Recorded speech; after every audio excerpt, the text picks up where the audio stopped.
Welcome back to the deep dive. Today we're digging into Psalm 27, specifically those first three verses. Yeah. The ones with that incredible, almost defiant courage. Right. We really want to unpack where that confidence comes from.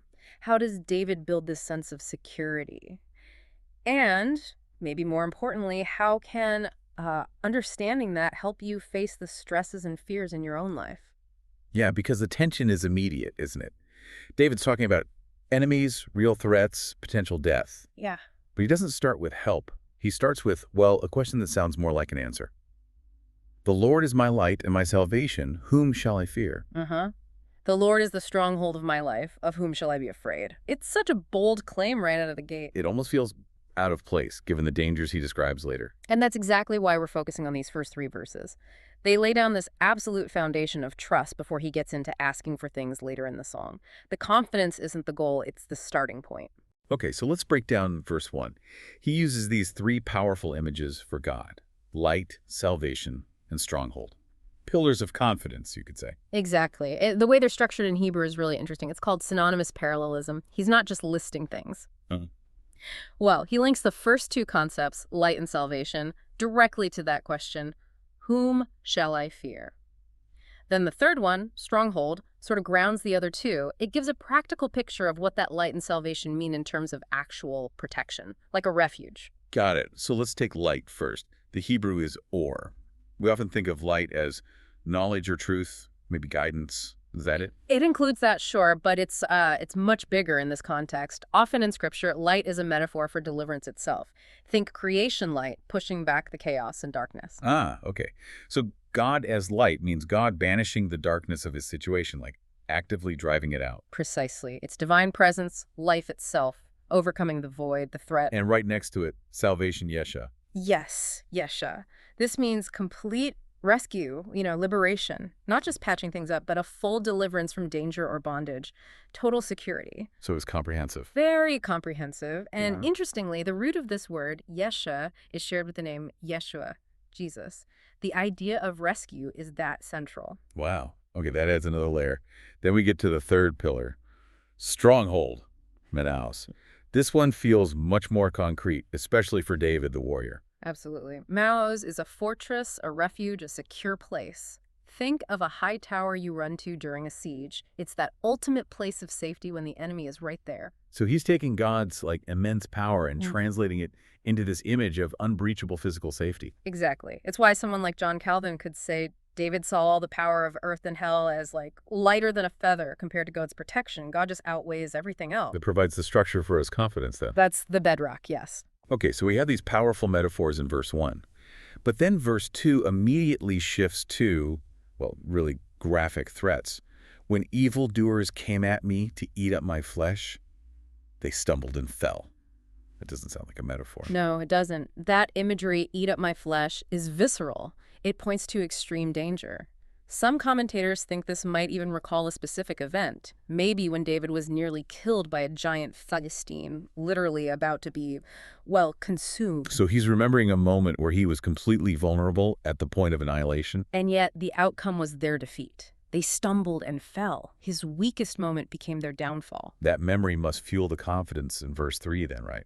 Because he takes it even further. Right. He pushes it to the theoretical limit. Though an army encamp against me, my heart shall not fear. Though war arise against me, even then I will be confident.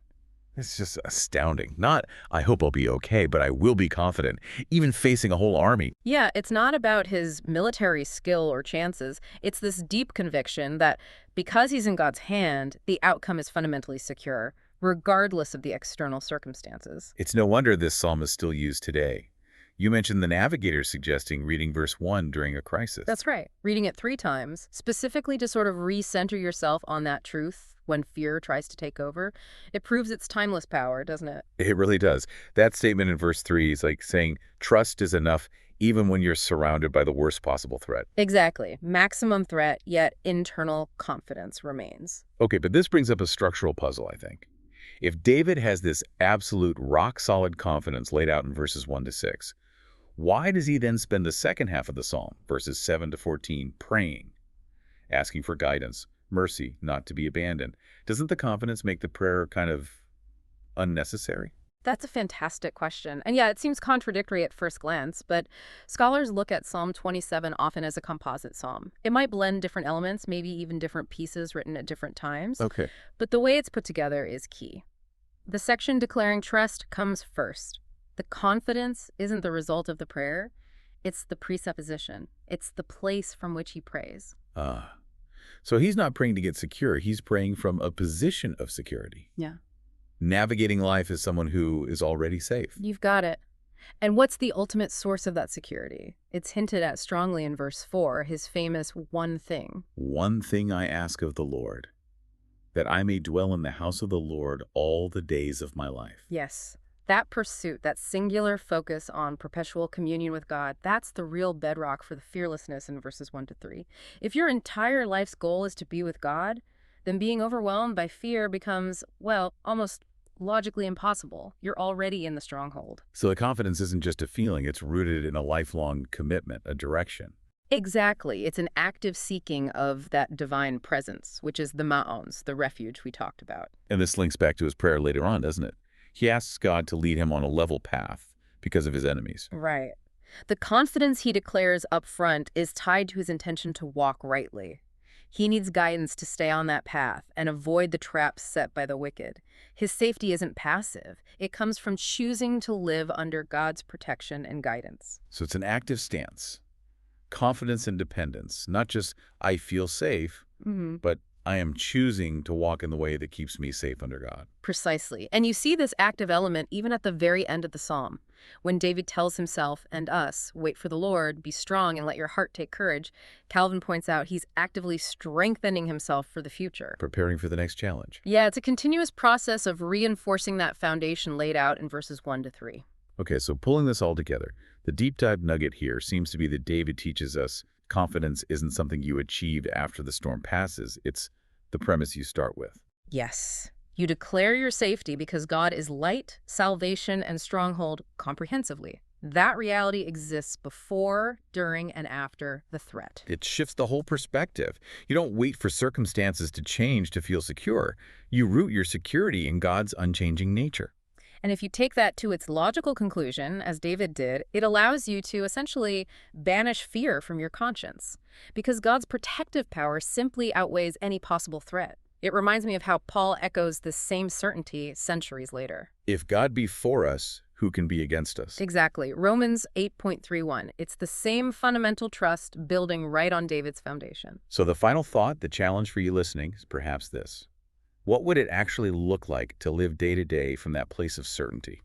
Believing your ultimate safety is guaranteed by the very same light, salvation, and stronghold David declared, no matter what army seems to be gathering at your gates. A powerful question to ponder. May you continue to seek that level path, remember the one thing, and truly let your heart take courage. Thank you for joining us for this deep dive. We'll explore more next time.